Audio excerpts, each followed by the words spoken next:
Doctor گار ہسپتال سے لوٹا تو اس کے چہرے سے عجیب تفکر اور پریشانی حویدہ ہو رہی تھی۔ ویسے وہ اب کئی دنوں سے چند غیر معمولی اور عجیب و غریب پریشانیوں کا شکار ہو رہا تھا۔ اس کے ساتھ ہسپتال میں چند ناقابل فہم واقعات پیش آ رہے تھے۔ میں جس شام کا یہاں ذکر کر رہی ہوں، اس شام جب وہ ہسپتال سے لوٹا تو اس کے چہرے پر ہوائیاں اڑ رہی تھیں۔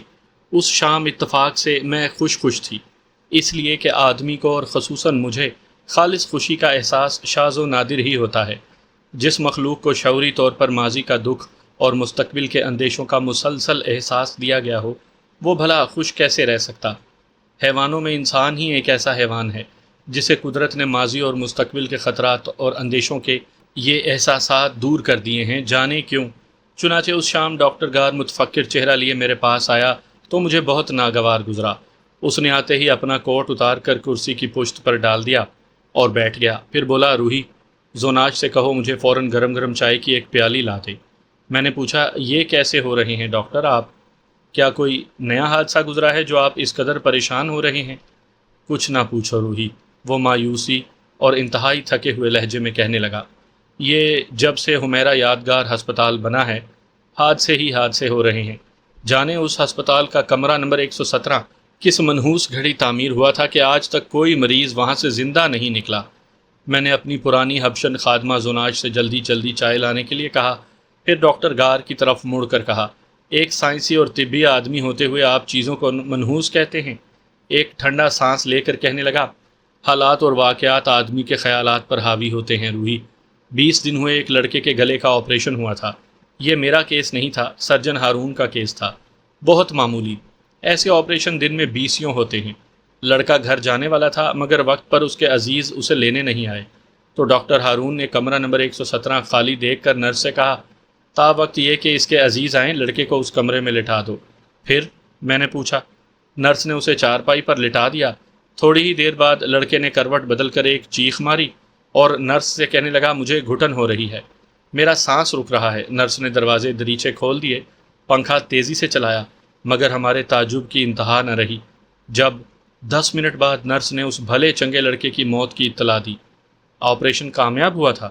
میں نے قدرے بے چین ہو کر پوچھا۔ ہاں ہاں، ڈاکٹر کہنے لگا، آپریشن ہی کیا تھا، بس ٹونسلز کے غدود نکالنے تھے، اور ڈاکٹر ہارون اس قسم کے آپریشن میں بہت مشہور ہیں۔ وہ اور میں کمرے میں بیٹھے چائے نوشی اور خوش گپیوں میں مصروف تھے کہ نرس نے لڑکے کی موت کی اطلاع دی۔ ڈاکٹر ہارون تو ششدر ہی رہ گئے، نہ ان کی اور نہ میری سمجھ میں اس کی موت کی وجہ آئی۔ بظاہر ایسی کوئی بات ہی نہیں تھی۔ ڈاکٹر گار کا چہرہ فق سا ہو رہا تھا۔ کمرے میں حنا کے عطر والے پھولوں کی نگہتیں آوارہ تھیں، اور باہر جاتی خزاں کی ایشیائی زرد رنگ کی شام کے سائے شاہ بلوت کی ٹہنیوں پر جلوہ فگن تھے، مگر ڈاکٹر گار اور میں ان سب سے بے خبر اپنے خیالات میں غلطاں و پیچاں تھے۔ زوناش چائے کی کشتی لے آئی تھی، وہ ڈاکٹر گار سے بہت بے تکلف تھی۔ کشتی اس کے آگے رکھ کر کہنے لگی، ڈاکٹر گار، آپ گہری سوچ میں مبتلا ہیں، خیریت تو ہے؟ میں چائے لے آئی اور آپ کو خبر تک نہ ہوئی؟ یہ کہہ کر وہ استفساریہ نظروں سے ڈاکٹر کو 2 لمحے دیکھتی رہی، پھر کوئی جواب نہ پا کر باہر چلی گئی۔ چائے بناتے ہوئے تھوڑی دیر بعد میں نے کہا، اس سے پہلے بھی آپ نے کچھ ایسا ہی واقعہ سنایا تھا؟ ڈاکٹر گار افسردہ لہجے میں کہنے لگا، ہاں، ایک زچہ کا، وہ گائناکالوجسٹ ڈاکٹر احمد کا کیس تھا۔ لیبر روم میں وہ بالکل تندرست تھی، اس کی زچگی بھی بہت نارمل تھی۔ اس کے ہاں گلگوتھنا سا بچہ پیدا ہوا، کوئی پیچیدگی نہیں تھی۔ ڈاکٹر اور مریضہ دونوں مطمئن تھے۔ زچگی کے بعد اسے کمرہ نمبر 117 میں بھجوا دیا گیا، کیونکہ یہی اس کے لیے مخصوص کیا گیا تھا۔ تمام شام اس کے رشتہ دار اسے مبارکباد دینے آتے رہے، مگر آدھی رات کو عورت نے کراہنا اور چیخنا شروع کر دیا۔ وہ کہہ رہی تھی کہ کوئی زور سے اس کا گلا دبا رہا ہے اور دم گھٹ رہا ہے۔ فوراً اس کے دل کا معائنہ کیا گیا، ہر چیز معمول پر تھی، لیکن صبح وہ اور اس کا بچہ مردہ پائے گئے۔ خدا کی پناہ، میں حیرت زدہ ہو کر بولی، آپ عجیب قصے سنا رہے ہیں۔ عجیب سے بھی نرالے روحی، ڈاکٹر نے دھیمے لہجے میں کہا، پھر بولا، عقل چکرا گئی ہے۔ 3 ایسے واقعات میرے مریضوں پر اور کئی اس سے زیادہ دوسرے ڈاکٹروں کے کیسوں پر گزر چکے ہیں۔ ہم ڈاکٹر لوگ سائنسی پس منظر میں سوچنے کے عادی ہوتے ہیں، مگر اس معمے کو حل کرنے کا کوئی طریق سمجھ میں نہیں آیا۔ ایک اور ممکن ہے، کچھ عرصے کے بعد آپ لوگ بھی اس مافوق الفطرت واقعات سمجھنے پر مجبور ہو جائیں۔ نہیں، ڈاکٹر نے کہا، ایسا تو نہیں ہوگا۔ تم بتاؤ، تمہاری سمجھ میں کیا آتا ہے؟ خاک، میں نے کہا، میں بھی نہیں سمجھ سکی۔ ہاں، کہیں ایسا تو نہیں کہ وہاں کوئی تیزابی زہریلی گیس نکلتی ہو؟ اس کی بھی تحقیق ہو چکی، کسی پر کوئی ناگوار علامت ظاہر نہیں ہوئی۔ بس عجب ماجرا ہے کہ مریض چارپائی پر لیٹنے کے چند ہی منٹوں بعد چیخنے اور کراہنے لگتا ہے اور جلد ہی ختم ہو جاتا ہے۔ آپ کسی مریض کو وہاں بھیجتے کیوں ہیں؟ میں نے سوال کیا۔ ڈاکٹر گار اب پہلے سے بھی زیادہ تھکا ہوا اور مزمحل نظر آ رہا تھا۔ بولا، یہی تو مشکل ہے کہ ہسپتال میں مریضوں کو بر وقت کمرے نہیں ملتے۔ اکثر کمرہ نمبر 117 والا کمرہ خالی رہتا ہے، لہٰذا ہم اسے وہاں بھیج دیتے ہیں، لیکن کبھی کوئی مریض وہاں سے زندہ اور سلامت نہیں نکلا۔ ایسے مریض بھی ختم ہو گئے جو تندرست ہو چکے تھے۔ اس ہلاکت آفرین معمے کی اب از سر نو جانچ پڑتال ہو رہی ہے۔ اگر اخباروں میں خبر آ گئی تو ہمیرا یادگار ہسپتال بدنام ہو جائے گا۔ یہ کہتے ہوئے اس نے پیالی واپس تشتری میں رکھ دی، پھر بولا، آج کل عجیب واقعات کا سلسلہ چلا ہے روحی۔ ادھر کمرہ نمبر 117 معمہ بنا ہوا ہے، ادھر کئی دنوں سے میرے پاس علاج کے لیے ایک عورت آنے لگی ہے۔ ایمان کی بات ہے، میں باوجود ہزار کوشش کے اس کے مرض کی قطعی تشخیص نہ کر سکا۔ پھر میں نے دوسرے ڈاکٹروں سے رائے لی، وہ بھی ناکام رہے۔ مرض کیا ہے؟ میں مجسم شوق بن کر پوچھنے لگی۔ ڈاکٹر گار بولا، یہی تو معمہ ہے۔ پہلے تو میں نے اسے جوڑوں کے درد کی مریضہ سمجھا، تیز سے تیز دوائیں دی، مگر مرض بڑھتا ہی گیا۔ وہ خود کیا کہتی ہے؟ میں نے اور اشتیاق سے پوچھا۔ وہ خود؟ ڈاکٹر گار غم زدہ ہو کر بولا، اس کی ہر بات ہماری تشخیص کو پیچیدہ بنا دیتی ہے۔ اچھی خاصی باتیں کرتے ہوئے اچانک چلا اٹھتی ہے کہ سارا بدن جل رہا ہے۔ کبھی کہتی، ہائے ہائے، کروٹیں بدل رہا ہے۔ اس کی ہر کروٹ میرے سینے پر محسوس ہوتی ہے۔ اسے وہاں سے نکالو، نکالو۔ میں بولی، پھر تو وہ جنون میں مبتلا ہے۔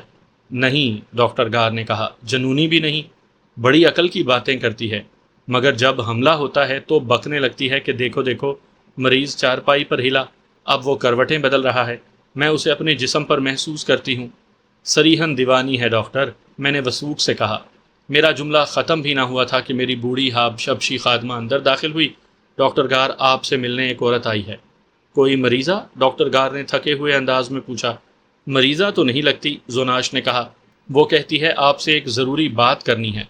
پہلے وقت مقرر کر لے پھر آئے، ڈاکٹر نے کہا۔ یہ کہہ کر وہ اٹھ کھڑا ہوا، اپنے کمرے میں جانے ہی والا تھا کہ زوناش واپس آ گئی۔ کہنے لگی، ڈاکٹر گار، وہ واپس جانے پر تیار نہیں اور ملنا چاہتی ہے۔ کہتی کیا ہے؟ ڈاکٹر گار کمرے میں جاتے جاتے پوچھنے لگا۔ وہ کہتی ہے، زوناش کہنے لگی، ڈاکٹر اسے وقت نہیں دیتے، ٹال دیتے ہیں۔ عجیب بات ہے، میں نے کہا۔ اوہ، سمجھ گیا، ڈاکٹر گار نے کہا، وہی عورت ہوگی جس کا میں نے تم سے ذکر کیا تھا۔ واقعی اب کوئی ڈاکٹر اسے منہ نہیں لگاتا۔ اس کے مرض کی علامات اور اس سلسلے میں اس کی بکواس سننے کا کسی ڈاکٹر کے پاس وقت نہیں۔ نیورستھینیا کی مریضہ معلوم ہوتی ہے، بلکہ سائیکوستھینیا کی۔ نیورستھینیا سے مرض بڑھتے بڑھتے مالی خولیا تک جا پہنچتا ہے، میں نے کہا۔ ڈاکٹر گار کہنے لگا، اس قسم کے مریض بہت تنگ کرتے ہیں، ان پر وقت اور محنت صرف ہوتی ہے۔ تو میں مل لوں اس سے؟ میں نے پوچھا۔ ہاں ہاں ضرور، ڈاکٹر گار نے کہا، تمہیں اس موضوع سے دلچسپی بھی ہے۔ یہ کہہ کر وہ اپنے کمرے میں چلا گیا۔ ڈاکٹر کے جاتے ہی ایک عورت اندر داخل ہوئی، چہرے پر شدید اضمحلال اور اضطراری کیفیت تھی۔ آتے ہی کہنے لگی، میں فوراً ڈاکٹر گار سے ملنا چاہتی ہوں، وہ یہاں ہیں۔ مجھے معلوم ہوا ہے ہسپتال سے وہ گھر آئے ہیں۔ اسے دیکھتے ہی مجھے یقین ہو گیا، وہ سائیکوستھینیا اور مالی خولیا کی مریضہ ہے۔ اس سلسلے میں میرا مطالعہ وسیع تھا، لہٰذا میں نے فوراً اپنے آپ کو حالات میں ڈھالا اور ذرا سا مسکرا کر بولی، خوش آمدید۔ جس قسم کی تکلیف میں آپ مبتلا ہیں، اس سلسلے میں کچھ مدد کر سکتی ہوں؟ عورت نے بے توجہی سے کہا، اس کے متعلق ہمیرا یادگار ہسپتال کا کوئی ڈاکٹر بھی مجھ سے بات نہیں کرتا، اب تم سے کیا کہوں؟ وہ اور قسم کے معالج ہیں، آپ مجھ سے ضرور کہیے۔ آپ تھوڑی دیر کے لیے اس کوچ پر آرام سے لیٹ جائیے، پھر جو کچھ ذہن میں آئے کہتی جائیے۔ آپ کی تکلیف کیا ہے؟ میری تکلیف یہ ہے کہ ہمیرا یادگار ہسپتال کے کمرہ نمبر 117 میں جب بھی کوئی مریض اپنی چارپائی پر ہلتا یا کروٹ لیتا ہے تو میں جہاں کہیں بھی ہوں میری چیخیں نکل جاتی ہیں۔ اس نے نہایت دکھ سے کہا۔ مگر کیوں؟ میں نے کہا۔ کہنے لگی، اس لیے کہ اس کی کروٹیں میرے سینے میں ناقابل برداشت ٹیس پیدا کر دیتی ہیں۔ میں سخت حیرت سے پوچھنے لگی، مگر ایسا کیوں ہے؟ ہمیرا یادگار ہسپتال کے کمرہ نمبر 117 سے آپ کا کیا تعلق؟ بہت گہرا ہے، لیکن اگر میں اس کی وجہ بتاؤں تو آپ یقین نہیں کریں گی۔ کوئی بھی یقین نہیں کر رہا اور سب مجھے دیوانہ سمجھتے ہیں۔ میں پر اشتیاق لہجے میں کہنے لگی، وجہ بتائیے، شاید میں یقین کر لوں اور آپ کی کچھ مدد بھی کر سکوں؟ میں وہاں گڑی ہوئی ہوں، اس نے بآواز بلند نہایت وثوق کے لہجے میں کہا۔ میں وہاں گڑی ہوئی ہوں۔ میں ششدر رہ گئی۔ اب مجھے بھی کچھ شبہ ہو چلا کہ یہ عورت پاگل ہے۔ میری خاموشی کو محسوس کر کے کہنے لگی، دیکھا، میں نہ کہتی تھی کہ تم بھی مجھے پاگل سمجھو گی۔ میں بولی، آپ وہاں گڑی ہوئی ہیں تو اس وقت یہاں کیسے بیٹھی ہیں؟ اسی بات کو تو لوگ نہیں سمجھتے۔ گیا ہوا واپس بھی آتا ہے بی بی۔ یہ اب کا واقعہ نہیں ہے، 300 سال ہو گئے۔ 300 سال؟ میں حیرت زدہ ہو کر پوچھنے لگی۔ ہاں، 300 سال پہلے ایک شخص نے مجھے قتل کر کے وہاں دفنا دیا تھا۔ وہ شخص میرا صفاک شوہر تھا۔ وہ بڑا بد مزاج تھا۔ کسی بات پر جھگڑا ہو گیا تو اس نے نہایت بے دردی سے مجھے قتل کر دیا اور وہاں دفن کر دیا جہاں نمبر 117 کا کمرہ بنا ہے۔ میں پریشان ہو کر کہنے لگی، مگر جو کچھ آپ کہہ رہی ہیں اس کا ثبوت کیا ہے؟ بغیر ثبوت کے کوئی بھی آپ کی رام کہانی سن کر آپ کو پاگل ہی کہے گا۔ اس کا ثبوت میں آپ کو دے سکتی ہوں بی بی۔ وہ اٹھ کر بیٹھنے لگی۔ میں نے کہا، آپ آرام سے لیٹی رہیے اور ثبوت کے سلسلے میں کچھ اور کہیے۔ کہنے لگی، میں نے خود کہا تھا کہ میں ثبوت پیش کر سکتی ہوں، مگر حمیرہ یادگار ہسپتال کے لوگ اس ثبوت کا عینی مشاہدہ کرنے سے انکار کرتے ہیں۔ آخر ثبوت کیا ہے؟ ثبوت آپ لوگوں کو اس وقت ملے گا جب کمرہ نمبر 117 کی کھدائی کی جائے۔ یہ کیسے ہو سکتا ہے؟ پھر تو آپ لوگوں کو میری باتوں کا ثبوت بھی نہ مل سکے گا۔ کمرہ نمبر 117 کی زمین میں میری ہڈیاں، میرے بال، میرے دانت دفن ہیں۔ چلیے اٹھیے، ثبوت مانگتی ہیں تو ابھی چلیے اور کھدائی کا کام شروع کروا دیجیے۔ آپ نے پہلے بھی یہ بات کسی سے کہی؟ میں نے انتہائی پریشان ہو کر پوچھا۔ اسی بات پر تو ڈاکٹروں نے مجھے پاگل قرار دیا، حالانکہ نہ میں دیوانی ہوں نہ خبتی۔ تم سی باہوش ہوں اور سخت تکلیف میں مبتلا۔ کھدائی کا نام سن کر حمیرہ یادگار ہسپتال والوں نے سخت احتجاج کیا۔ ڈاکٹروں نے بھی ان کی طرفداری کی۔ اس کے باوجود وہ ہر وقت مجھ سے ثبوت مانگتے ہیں۔ میں نے ان سے یہی کہا کہ آپ لوگ ثبوت چاہتے ہیں تو اس جگہ کی کھدائی کر کے میری ہڈیاں، میرے بال، میرے دانت وہاں سے نکالیے۔ ثبوت جب ہی ملے گا جب اس کی کھدائی ہوگی۔ میں نے ان سے با اصرار یہ بھی کئی دفعہ کہا کہ اگر کھدائی نہیں ہو سکتی تو آپ لوگ کم از کم یہ تو کر سکتے ہیں کہ کمرہ نمبر 117 ہمیشہ کے لیے مکفل کر دیں، مگر میری وہاں کوئی نہیں سنتا۔ یہ قصہ تو بہت عجیب ہے، میرے منہ سے نکلا۔ اس نے برا مان کر کہا، یہ قصہ نہیں ہے۔ جب ہسپتال بن رہا تھا تو میں وہاں سے کئی دفعہ اتفاقاً گزری۔ مجھے یوں محسوس ہوا کہ یہ جگہ بہت پرانی ہے اور میری دیکھی ہوئی ہے۔ مجھے بار بار احساس ہوتا تھا کہ میں یہاں پہلے رہ چکی ہوں اور یہ میری پرانی قیام گاہ ہے۔ دراصل میں وہاں دفن کی گئی ہوں۔ اس بات کو گزرے آج 300 برس گزر چکے ہیں۔ 300 سال؟ یہ آپ کیا کہہ رہی ہیں؟ آپ اس وقت زندہ یہاں بیٹھی ہیں، پھر 300 سال کیسے گزرے؟ میں ان 300 سالوں میں کئی دفعہ اس دنیا میں آئی اور یہاں سے رخصت ہوئی ہوں۔ یہ سن کر میں بوکھلا گئی۔ بولی، یہ بات تو عقل قبول نہیں کرتی۔ وہ برا مان گئی۔ جب آپ کی عقل میری باتوں پر یقین نہیں کرتی تو آپ ثبوت کیوں مانگتی ہیں؟ حمیرہ ہسپتال کے مقام پر 300 سال پہلے کوئی چیز آج موجود نہیں، کوئی درخت بھی نہیں، وہ جھیل بھی نہیں جہاں میں بال دھویا کرتی تھی۔ وقت کے پہیوں نے بہت کچھ رون دیا، مگر میری ہڈیاں اس زمین کے نیچے اب تک جوں کی توں پڑی ہیں۔ یہ کہہ کر وہ رونے لگی۔ میں نے اس کا سارا انٹرویو حیرت کے عالم میں کاغذ پر لکھ لیا۔ دوسرے دن اس عجیب و غریب ملاقات کا حال اخبارات نے شائع کیا۔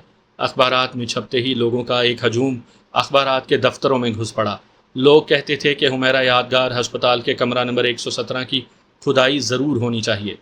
ادھر حمیرہ یادگار ہسپتال کے بانی اور وہاں کے معالج کسی طرح اس بات پر رضامند نہیں ہوتے تھے کہ ایک عورت کی محض غلط بیانی اور اوہام پرستی کے باعث کمرہ نمبر 117 کی خواہ کھدائی کی جائے۔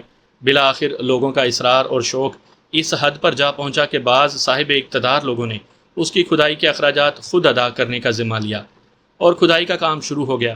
تمام دن لوگوں کا ایک ازدحام وہاں موجود ہوتا تھا۔ ان میں تعلیم یافتہ لوگ بھی تھے، جہلا بھی، غریب بھی اور امیر بھی، حتیٰ کہ بعض معالج بھی اب دن میں کئی مرتبہ ادھر کا چکر لگا جاتے تھے۔ 2 دن کھدائی کا کام بڑی تیزی سے جاری رہا، مگر جوں کھدائی ہوتی گئی وہاں سوائے مٹی کے اور کچھ نہ نکلا، جس پر لوگ مایوس ہونے لگے۔ آخر ایک دن لوگوں کے ہجوم نے ایک مزدور کی آواز سنی جو زمین کی گہرائی میں سے آ رہی تھی، نکل آیا، نکل آیا۔ کیا نکل آیا؟ لوگ ایک دوسرے سے پوچھنے لگے اور نیچے جھانک کر دیکھنا شروع کر دیا۔